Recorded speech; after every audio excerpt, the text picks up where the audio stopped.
Okay, you ready for another poem? I know I am. This is another poem by me, and it's titled Mistaken.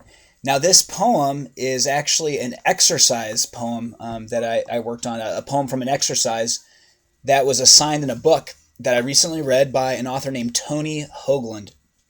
And this is the last thing that Tony Hoagland wrote before he died of pancreatic cancer, unfortunately, back in 2018. He's a wonderful, wonderful poet and someone I've always really looked up to and admired when it comes to poetry.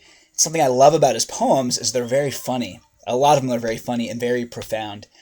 So this is from the end of the book. There are some exercises for each chapter, and this is one of the exercises. And I hope you'll find this poem somewhat funny, but it's called Mistaken. What I thought was a vacation turned out to be a global pandemic. What looked like a shadowy murderer turned out to be a coat rack. What I thought was my bed was another 14-hour workday of tasks and work and sitting with the computer. What I mistook for a gambler's table was actually my father's workbench with pieces of his heart strewn among the scraps. What looked like a cell phone turned out to be a bottomless abyss.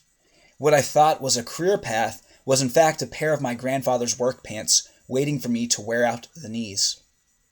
What seemed to be a straightforward explanation of the origins of life was actually some druidic religion with sacrifices still being lined up.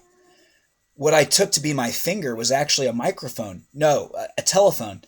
No, a private letter that put the blame somewhere but never got sent. What I thought was a nasty four-letter word turned out to be a single-word poem. Again, that poem was written by me. It's called Mistaken, and that came from an exercise that was assigned in a book by Tony Hoagland called The Art of Voice. Hope you enjoyed that poem as much as I enjoyed writing it.